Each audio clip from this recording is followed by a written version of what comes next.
Welcome, Dr. James Beckett, Sports Card Insights, Hobby Recap, episodes 1451 up through 1474. It's been an eventful 8 weeks. Lots happened for those of you who listen and watch, and I appreciate that. Started off nicely with Darin Ostrom, the sports card professor. He is working on a book about innovations in the 90s, especially with respect to kids. We did those first couple episodes, 1451 and 2, about what the card companies were doing for kids. Some things worked, some things didn't. I was an adult when I lived it. Darin's younger than me, but he experienced it and has thoroughly researched it. I really enjoyed that. I've had further conversation with Darin, and he'll be on again because, as Rich said, I think it's good to dig into some of these decades where a lot was going on and maybe pull it together with what was going on, not necessarily on the field or on the court, but what was going on in the hobby, at shows, at the nationals, the publications, the card shops, all the different things that I was tracking.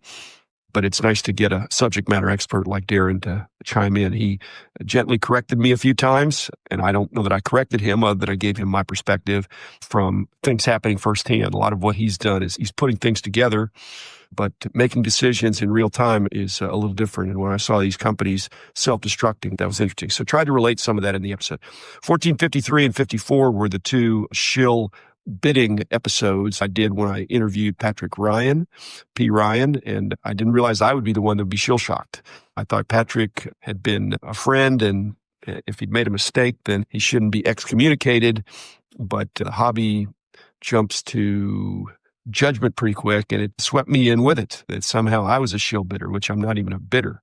I barely am involved in auctions at all. I do eBay only fixed price, and I do ComC only fixed price, and 99.9% of my hobby activity is dollar boxes, which is all fixed price. So I'm not an auction person.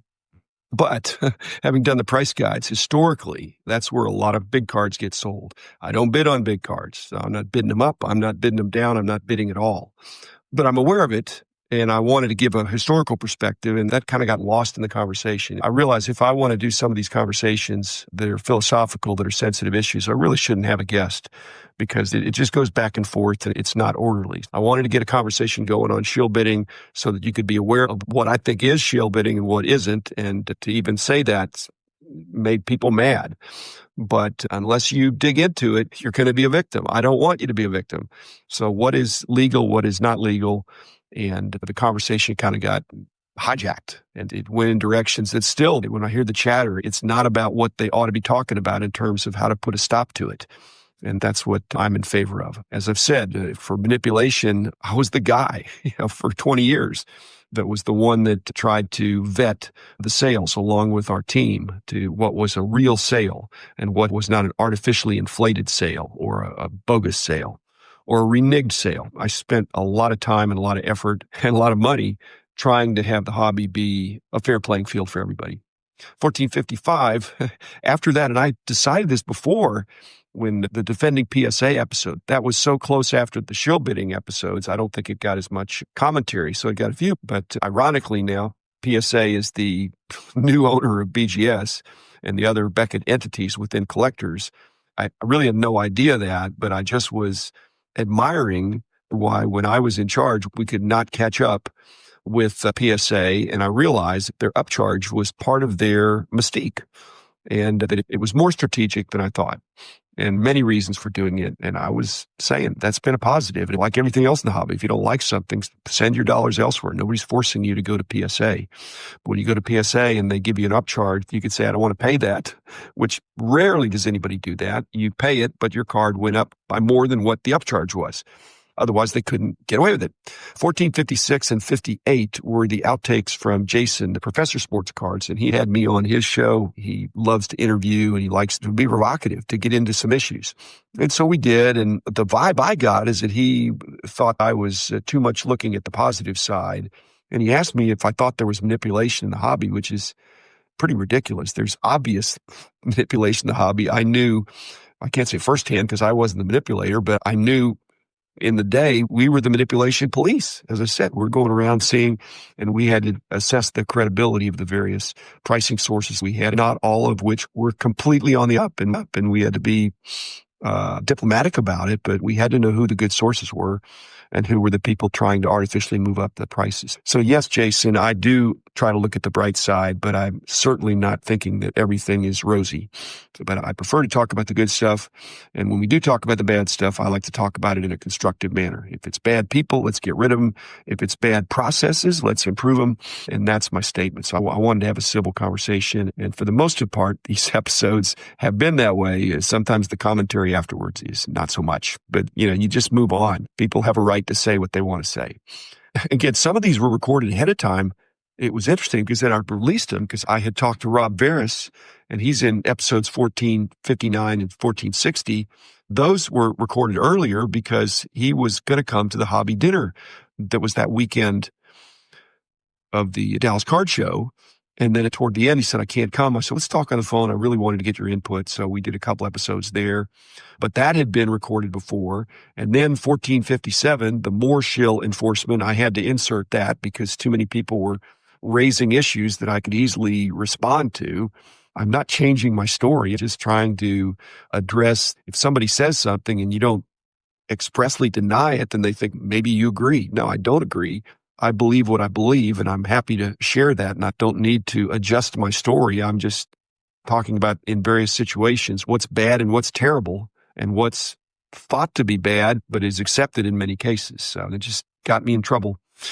And a lesson learned in one sense, except that I'm still going to try to be positive. I'm a lifer in the hobby, and I'm friends with anybody else that's a lifer in the hobby that wants to preserve the essence of fair dealings. 1461 was the Baseball Hall of Fame contemporary ballot. We talked about that in the hobby dinner conversation. We started off with that. I think we're all shocked that Jeff Kent got in. That wasn't the way the conversation went. 1463 was talking about some new products. I'd gotten some stuff from Panini, and then I got to the Topps new basketball issue, and I just thought, let's take a break from the heavy stuff and talk about it's kind of the lifeblood of the hobby sometimes is just opening up some new stuff. So I opened up a bunch of Topps flagship basketball, and I'd gotten some nice boxes from Panini, and that's a lot of fun. 1464 was the non-physical cards. Court was there from Panini, and so we got into a little broader discussion about the blockchain product they have. And do we think in 5 years it's going to be more or less that way? Got to be more digital stuff in 5 years than there is now. He certainly believes that, and I think he's right. 1465 and 66 were the security conversations we had as the last part of the hobby dinner conversation, motivated, I think, initially by Eric Myers, who works for Topps / Fanatics. This is of importance to everybody. If the integrity of the packs, the boxes, the cases, again, integrity is, I don't know that it's a difficult to define word, but you've got to be honest. You got to be fair. And so the integrity of the hobby is very important. There is a gambling aspect, but if it's fair gambling that's not rigged, then that's just a game of chance. But a game of chance that's rigged, we've got to get that stuff out of there. And so if somebody can see through the packs or the boxes or the cases, that's got to be prevented. That was serious to Eric and serious to all of us. 1467, the Pro Football Hall of Fame finalists. Again, I stand for making the pursuit of your hobby being not a game of luck, but being a game of skill. And part of the skill is knowing the players and knowing who has a good chance to be in the Hall of Fame. And even if they do have a chance to be in the Hall of Fame, is it going to move the needle for their cards? And if they don't make it, does that give them a downturn? Not usually. Again, autographs, I think, are more affected sometimes than card prices, especially with the old timers. 1468 and 69, a couple of episodes about hobby history, like a hobby history book and how to create history, not just written, but my audio episodes are an attempt to do that. So Rich and I got into that about how to pull those together with a ghostwriter or an AI ghostwriter or some way to assemble it. And that was fun. Rich knows how tough it is to put together a big, fat hobby book because he has done it. When I stopped doing it, I handed off to him, and he just was a hard worker, and it's a tough job. 1471, team card collecting with Rich. Rich and I, that was part of our session that we had. Then all of a sudden, just go back and listen to 1472 again, that my former company that I founded in 1984 with roots of my price guides beginning as early as 1976 after almost 50 years of, if not the Beckett brand being me, but being my company or being the company that I sold to another independent owner, but now acquired by PSA, by collectors. So that's big news. I'm not denying that it's big news, but I'm not just going to throw up my hands and say that's big news and then crawl into a rock. It still has my name on it. And Nat Turner was kind enough to come over the next day, and we had a very cordial conversation. I showed him some of my cards, and I was optimistic. Again, the rose-colored glasses usually are on. I need to have some level of skepticism, and I tried to express that even best intentions sometimes are difficult. But he's saying a lot of the right things. And again, the Beckett acquisition is not just BGS. It's the marketplace and the online price guide and the magazines and the books, all these things. Collectors would be foolish to run it into the ground. The potential for our brand, just to bring it back to where it was when I was there, I think would be great. And I told Nat and his team, I've met a further time with them. And again, still encouraged that they want to really invest in the category, and Beckett should be a big part of that. And I hope it is. So we will see. 1473, another catch my breath, take a break. 11 listener questions. They're always different accumulations of questions that I have, and I always have a big stack of them. But when I run low, I just say, hey, please send me some more questions, or I'll be at the show in a few weeks. Anything you tell me there, a lot of times I just file a little note away and then pick it up next time I do listener questions. So it's still a lot of fun. Actually, here's the thing. The direct questions I get are insightful and helpful and interesting. But some of the comments I get sometimes are not helpful, especially in those episodes that people didn't like what I was saying or allowed to be said. Those were not constructive for the most part. It's hard to respond if somebody's attacking your intelligence or your integrity.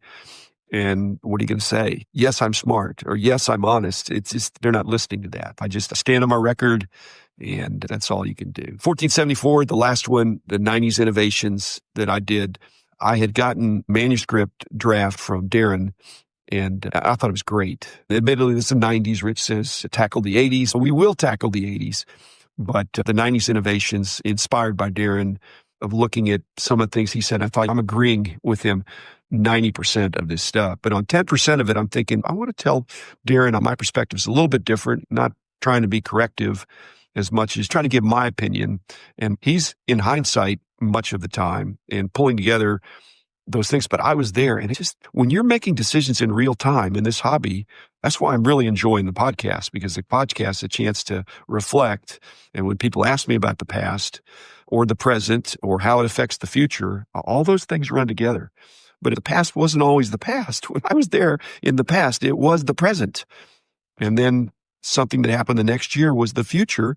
Sometimes I could see the future coming, and sometimes I couldn't. And nobody can always.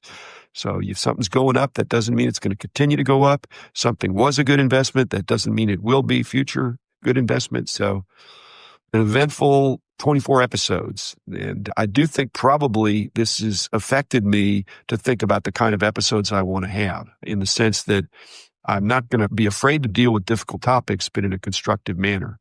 That may mean just having me pontificate. So it's not somebody else saying something on my platform. I'll say what I believe, and then people can come in later and say, hey, I didn't agree with that, or what did you mean by that? That's very constructive.